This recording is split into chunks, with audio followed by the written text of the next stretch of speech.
پیارے بچوں السلام علیکم، میں آپ کی اردو ٹیچر آج آپ لوگوں کو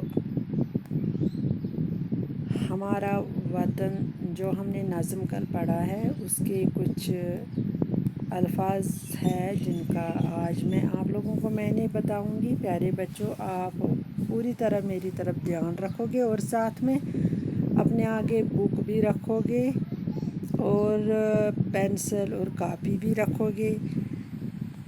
یہاں پر جو پہلا سبق کا جو الفاظ ہے جس کا میں آپ لوگوں کو معنی بتاؤں گی وہ ہے زندگی کی بہار۔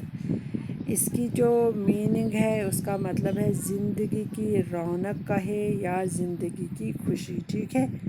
تو دوسرا ہے آنکھوں کا تارا یعنی کہ بہت پیارا، کالی گھٹا کالے بادل۔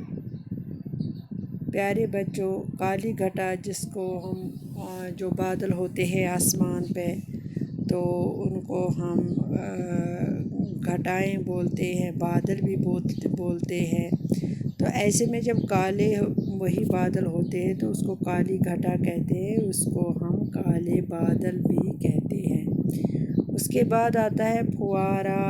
پھوار تو پھوار آپ لوگوں کو پتہ ہے ہلکی ہلکی بوندیں پڑنا، ہلکی ہلکی بوندیں پڑنا یعنی کہ ہلکی ہلکی بارش ہونا، تو اس کو پھوار بھی کہتے ہیں۔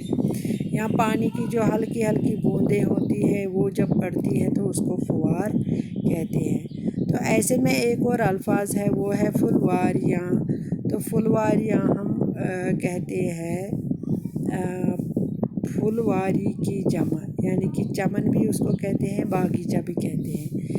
یعنی کہ جو پھولوں سے باغ ہو، پھولوں سے بھرا باغ اس کو ہم پھلواری بھی کہتے ہیں، اور جب پھلواریاں ہوں تو یہ پھولوں کی جمع کہلاتا ہے، چمن بھی کہتے ہیں، باغیچہ بھی کہتے ہیں۔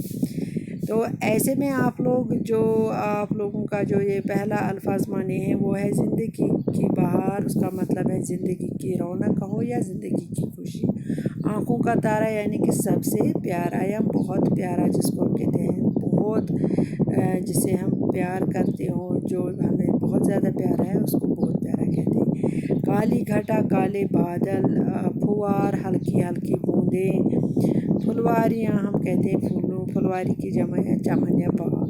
تو ایسے میں آپ لوگوں کو جو یہ میں نے الفاظ دکھائے ہیں یہ آپ اپنے نوٹ بک پر لکھو گے اور ساتھ میں ان کی پریکٹس بھی کرو گے اور ان کو یاد بھی کرو گے۔ ایسے میں وطن جو آپ لوگوں کا جو کل ٹاپک تھا ہمارا وطن، جو میں نے نظم آپ لوگوں کو پڑھائی ہے یہ انہی کے الفاظ معنی تھے۔ تو مجھے پوری امید ہے آپ لوگ اس کو پہلے لکھو گے اپنی کاپی پر اور اس کو یاد بھی کرو گے، اور ہمارا وطن جو نظم ہے اس کو بھی آپ اچھی طرح سے زبانی یاد کرو گے۔ تو ایسے میں آج جو میں نے آپ لوگوں کو اس نظم کے جو الفاظ معنی دکھائے ہیں وہ آپ یاد کرو گے۔ کل میں دوسرا ٹاپک اسی کا لے کر آ جاؤں گی، تب تک کے لیے خدا حافظ۔